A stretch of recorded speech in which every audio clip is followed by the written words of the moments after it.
The United States of America, despite its name, is not just made up of 50 states. It's also made up of colonies and territories such as Puerto Rico, Guam, and countless smaller islands in both the Caribbean Sea and the Pacific Ocean. How the country came to possess such vast holdings is largely thanks to a late 19th century conflict known as the Spanish-American War, where the United States violently seized the remnants of the once prosperous Spanish Empire. In this video, we will examine the factors that led to the war, its key battles, and how the Americans were able to win them so decisively. But before we can talk about American victories, we first need to discuss how Spain was even in such a position to lose to begin with. We need to discuss what was happening in the Spanish Empire in 1898.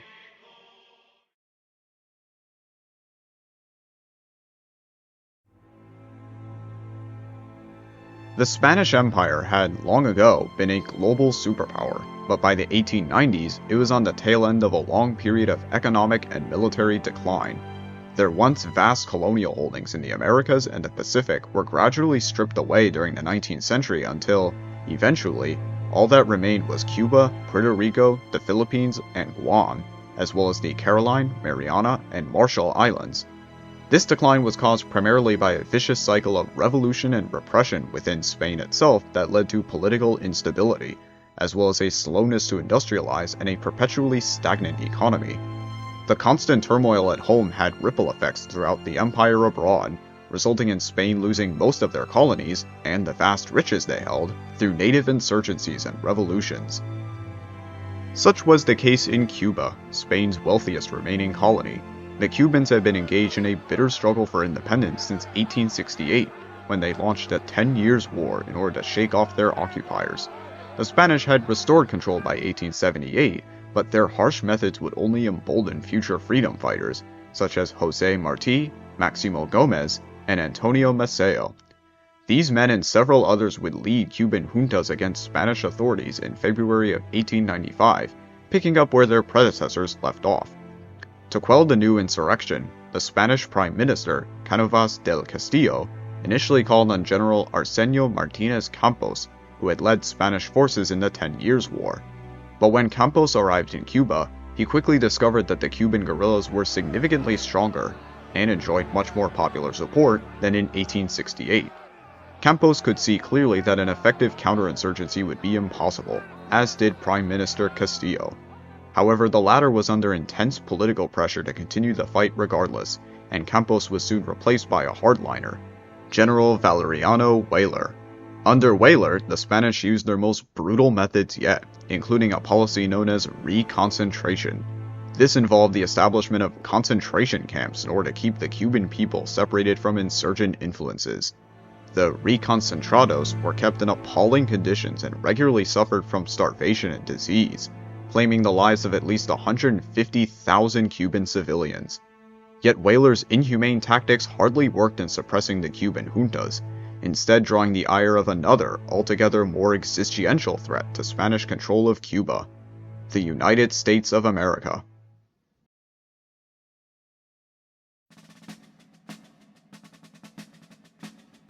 The United States had long held an interest in Cuban affairs, both politically and economically. The colony's lucrative tobacco and sugar plantations made it an object of desire for American businessmen, who would occasionally fantasize about liberating or outright annexing the island. There was even a diplomatic proposal in 1854, known as the Ostend Manifesto, that would have had the US purchase Cuba from the Spanish in order to annex it as a slave state. This plan was quickly rejected, and slavery was abolished by both the US and Spain in the 1860s, yet American elites continued to look hungrily toward Cuba's resources. Commercial interests were not the only incentive for American intervention in Cuba. The American public had long sympathized with the plight of the Cuban people, and in 1895, a moral outcry began over the ruthless methods of the Spanish in crushing dissent on the island. This indignation was fanned by Cuban immigrant groups in New York and Florida, some of whom were directly supplying the juntas. The conflict also coincided with the era of yellow journalism, with publishing magnates such as Joseph Pulitzer and William Randolph Hearst exaggerating, or even inventing, stories of Spanish atrocities in order to gin up pro-war public sentiment. Relations between America and Spain only worsened as news of the existence of concentration camps and their deplorable conditions reached Washington. US President William McKinley was reluctant to go to war with Spain, but was also finding it increasingly difficult to ignore the growing chorus of interventionists. Spanish Prime Minister Cánovas del Castillo was in a similarly precarious situation, as he could not make significant concessions to the Cuban juntas without enraging the Spanish military brass or the nationalist press. The Spanish government as a whole was desperate to avoid anything that could lead to political instability at home, meaning that Spain would have to be willing to fight for control of Cuba, even if it meant a guaranteed military defeat. This logic was passed on to Spain's next prime minister, Praxedes Mateo Sagasta, when Castillo was assassinated in August of 1897. In a last-ditch effort at a peaceful resolution, Sagasta offered a grant of autonomy to both Cuba and Puerto Rico, but it was rejected by the juntas, who demanded full independence. Tensions escalated further in January 1898, when the American battleship USS Maine was sent to Havana Harbor on a courtesy visit, a thinly veiled threat that the Spanish responded to by sending a destroyer, Vizcaya, to New York. On February 9th, the American media published a private letter written by the Spanish minister to the United States, in which he criticized both President McKinley and the grant of autonomy to Cuba, enraging the American public.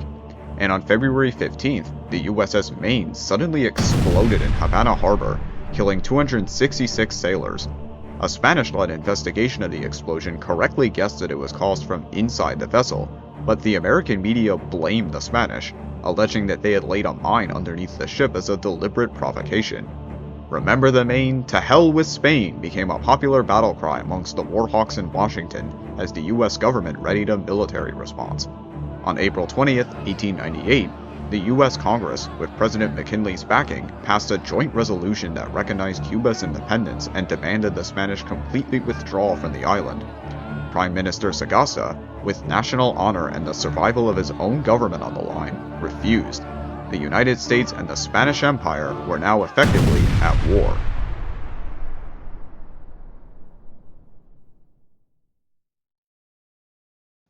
Despite the casus belli for the Spanish-American War revolving around Cuba, the first shots would actually be fired in the Pacific Ocean, on the opposite side of the continent. The American plan of action was to first enact a naval blockade of Havana, destroy whatever naval assets the Spanish possessed, and occupy the Pacific colonies. Next, the US Army would send its reserve forces, numbering 28,000 troops, to Cuba to support the juntas and conduct raids on Spanish positions. If all of this was not enough to conclude the war, then it would at least buy time for a larger volunteer force to be assembled. Once the American blockade of Havana was completed on April 21st, the US Navy turned its attention to destroying the Spanish Pacific Fleet, anchored off Manila Bay in the Philippines. This task was to be handled by Commodore George Dewey of the US Asiatic Squadron. His forces had been concentrated in Hong Kong since February of 1898, when it became clear that war between America and Spain was likely, and on April 27th, the Asiatic Squadron left the Chinese coast, destined for Manila. Dewey's flotilla consisted of the cruisers Olympia, Boston, Raleigh, and Baltimore, the gunboats Concord and Petrel, the revenue cutter McCulloch, and two supply ships purchased from the British, the Nanshan and Zafiro.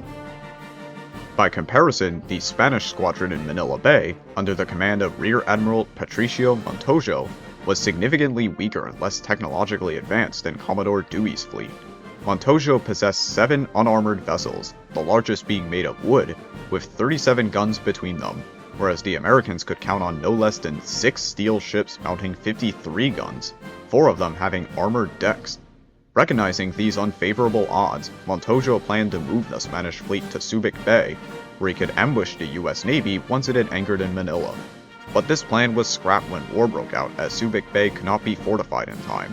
An attempt to mine the entrance to Manila Bay also failed, and Montojo refused to fight under the guns of Manila itself out of fear of collateral damage to the city. The only feasible option left was to position the fleet in shallow waters near the Cavite arsenal. If the Spanish were destined to lose, Montojo figured, they could at least make it as easy as possible for their men to escape from their ships. On May 1st, 1898, the US Asiatic Squadron steamed into Manila Bay and engaged a Spanish squadron near Cavite. Leaving behind the Nanshan, Zafiro, and McCulloch, Commodore Dewey ordered the rest of his fleet to form a line and sail around in an oval while bombarding the Spanish defenders. Once the lead ship, the Olympia, was in position, Dewey issued his now famous command, "You may fire when ready, Gridley," and the American squadron delivered its opening salvo. The Spanish ships returned fire, but they were horribly inaccurate, as were the 5.9-inch guns mounted on Sangley Point. After 2 hours of intense fire, Dewey ordered the American ships to withdraw, mistakenly believing they were running low on ammunition. Admiral Montojo used this opportunity to move his surviving ships behind Cavite into a more defensible position at Bacoor Bay. When Dewey returned, the cruisers could not get within firing range of the Spanish ships, so they were swapped out for the gunboats Concord and Petrel. These vessels, with their shallower drafts, were able to finish off Montojo's ships at close range, and not long after, the garrison at Cavite surrendered. The Battle of Manila Bay, as it would be known, was a surprisingly quick and bloodless affair. For the Americans, at least. The Spanish had suffered 371 casualties in exchange for only 10 American ones in a battle that lasted just 6 hours. With naval supremacy around the Philippines established, Commodore Dewey would wear down the Spanish shore batteries until an invasion force of around 11,000 U.S. troops could arrive to capture Manila. On the way there, the cruiser Charleston was sidetracked by orders to capture Guam, and the island surrendered without a fight on June 20th. On August 13th, the Governor-General of the Philippines reached a secret deal with the U.S. military to surrender Manila after brief fighting, leaving control of the islands in American hands.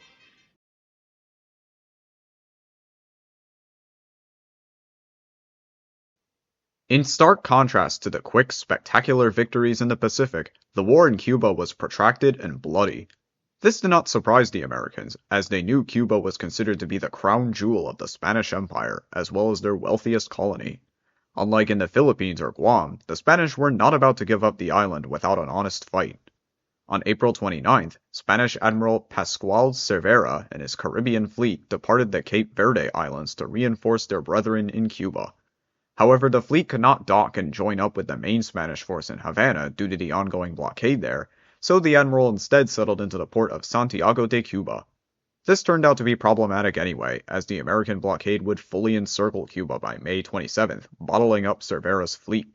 This fleet, and the garrison within Santiago, would become the main focus of the fighting in the Caribbean theater. On June 10th, U.S. Marines landed at Guantanamo Bay, and on the 22nd, the 5th Army Corps, under General William R. Shafter, landed at Daiquiri and Siboney, east of Santiago. This force, numbering 16,200 men, included the Rough Riders, led by future President Theodore Roosevelt, 4 African-American regiments known as the Buffalo Soldiers, and even former Confederate General Joseph Wheeler. Not long after landing, Shafter moved the 5th Corps westward on an interior route to confront the Spanish commander and his 10,000-strong garrison at Santiago. The Spaniards were spread out around the city, with 3 defensive lines in the west created to slow the American advance. To break through this, Shafter proposed splitting the corps into 2 groups, one of which would attack El Caney on the Spanish left in order to prevent the other group from being flanked as they assaulted the San Juan Heights. This plan was based on poor intelligence, however, and the resulting battle, beginning on July 1st, started off badly for the Americans. The Spanish garrison at El Caney, despite consisting of only 500 men, managed to hold off Brigadier General Henry Lawton's 18,000 men for several hours and inflicted significantly more casualties than they suffered. The rest of the 5th Corps, meanwhile, struggled to get into position and cannot move on the San Juan Heights until the early afternoon.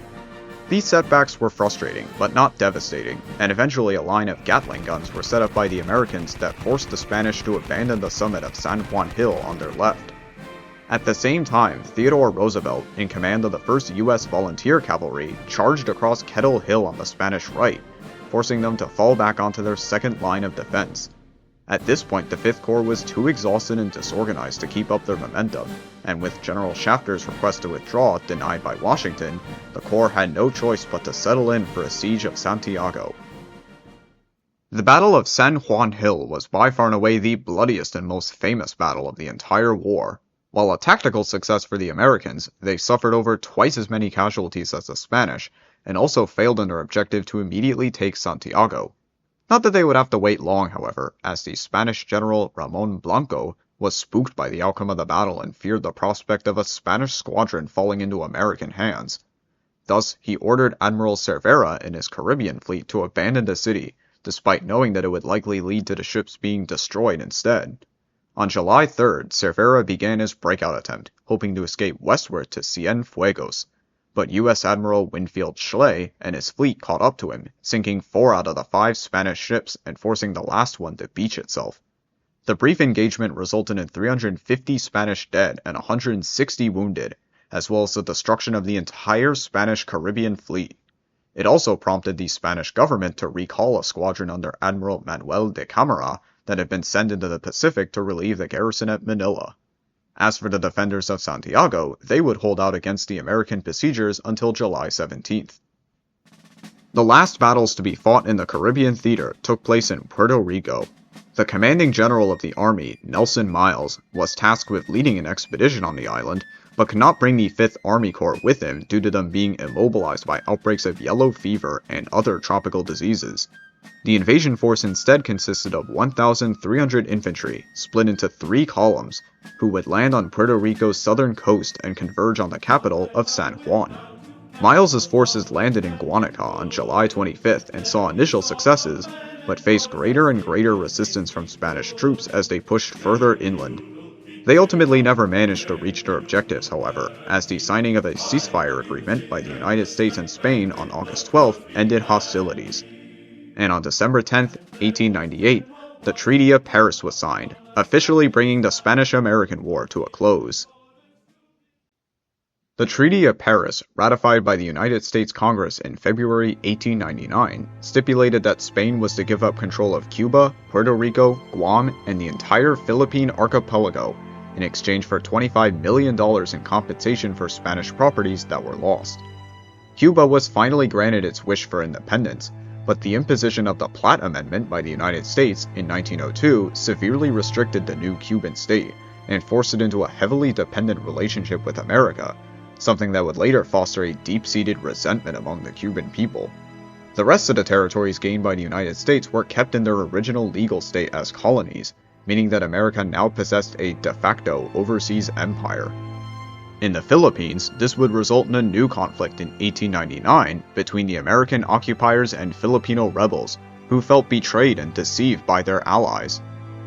The Spanish-American War was a climactic event in the historical narratives of both of the belligerents. When Spain lost the war, they lost what was left of their once glorious empire.